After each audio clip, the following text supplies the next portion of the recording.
Have you ever woken up on a beautiful morning, looked out the window to see golden sunshine and birds chirping, but felt a heavy, nameless sense of unease in your heart? A feeling that you're racing against your own life, trying to grasp something you're not even sure what it is, only to end up exhausted and drained? I know that feeling all too well. It's like carrying an invisible backpack on your shoulders, and each day a few more small stones are added. Work pressure, family expectations, worries about the future, and even burdens from the past, lingering regrets. Gradually, that backpack becomes so heavy that you can no longer appreciate the beauty of the path you're on, no longer notice the flowers by the roadside, or hear the birds singing. Life suddenly becomes nothing more than heavy, trudging steps, dragging on in despair. I used to live like that, in a relentless whirlwind of must-dos, must-achieves, and must-be-perfects. My name is Sarah, and I was the epitome of a modern young person, always busy, always with a long to-do list, always striving not to miss out on anything. Each of my days began with a detailed plan and ended with a feeling of guilt if a single item wasn't completed. I believed that efficiency was the key to happiness, that the more I accomplished, the more valuable I would be. I thought that if I stopped trying for even a moment, the whole world would collapse, or worse, I'd be left behind. But strangely, the harder I tried, the further I felt from joy and peace. Sleepless nights, mornings waking up feeling sluggish, and a constant anxiety clung to me. I wondered, was I doing something wrong? Was there another, gentler way to live that I hadn't discovered yet? Until one day, when my body and mind were almost completely depleted, I decided to stop. Not to give up, but to listen. To listen to myself, to the faint cries for help from the depths of my soul.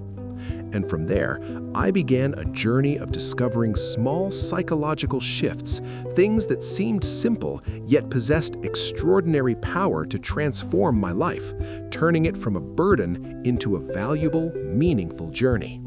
The first thing I learned, and also the most difficult, was to let go of the idea that every day had to be productive. For years, I had been obsessed with the concept of productivity. A good day was one where I completed everything on my list, replied to all emails, learned a new skill, and even exercised. I believed that every passing moment had to be fully utilized, had to create some tangible value. If there was a day I just wanted to lie around reading a book or simply gaze at the clouds, a terrible sense of guilt would consume me. I'd tell myself, I'm wasting time, I'm not working hard enough, others are moving forward while I'm standing still. The pressure from these thoughts was heavier than a mountain of work. But then, I realized that life isn't a relentless marathon. Humans aren't machines programmed for production. We need quiet moments, moments of doing nothing for our souls to rest, for our minds to regenerate.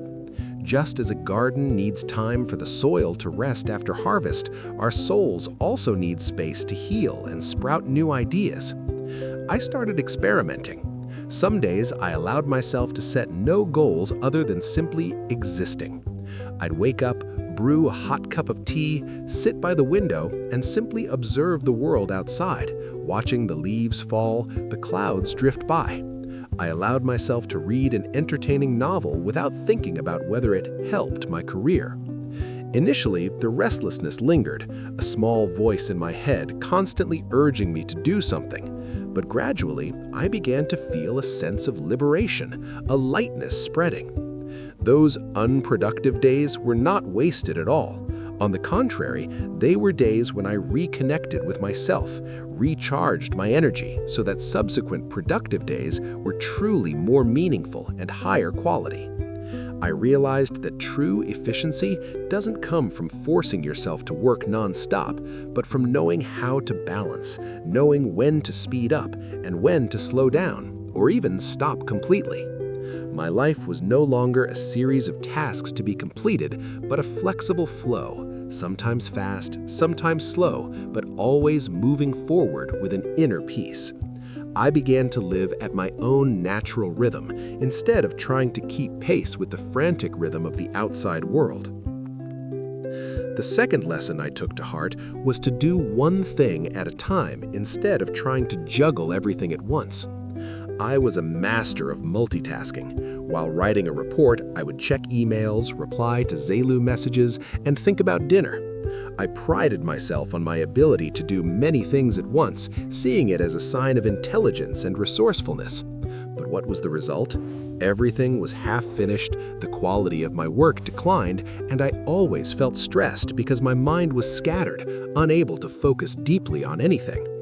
I always felt like I was trying to catch dozens of butterflies at once, and in the end, none were held securely in my hands. They all flew away, leaving me with frustration and exhausting.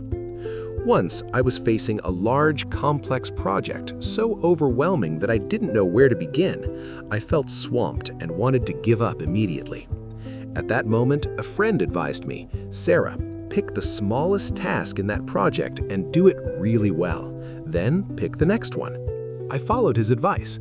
I stopped thinking about the entire massive project and focused only on creating an outline for the first chapter. Once the outline was done, I focused on writing the introduction. And so, step by step, like building a house, one brick at a time. A remarkable thing happened. When I focused on a single task, my mind became much calmer. I no longer felt the pressure of dozens of other tasks waiting, no longer bothered by the noise in my head. I could pour all my energy and attention into the task at hand, and as a result, the quality of my work significantly improved. Moreover, the feeling of completing one small task thoroughly brought far greater joy and confidence than trying to do many things at once and getting nowhere. Now, whenever I feel overwhelmed, I remind myself, just one thing, Sarah, just one thing. And I take a deep breath, choose a task, and immerse myself in it. Life became more orderly, and I no longer felt like I was swimming in an endless sea of tasks. I found peace in focus, in each small action performed with conscious awareness. Next, one of the most profound changes I experienced was learning to allow emotions to exist without trying to fix them. I had a tendency to avoid negative emotions. When sad, I would try to distract myself by watching movies, eating, or throwing myself into work. I was afraid to confront sadness, thinking it would drag me into a deep abyss. When angry, I would try to rationalize that anger, find ways to justify it, or simply suppress it, pretending nothing was wrong. I believed that showing weakness was bad, and that I always had to be strong, optimistic, always smiling, even when I was breaking inside.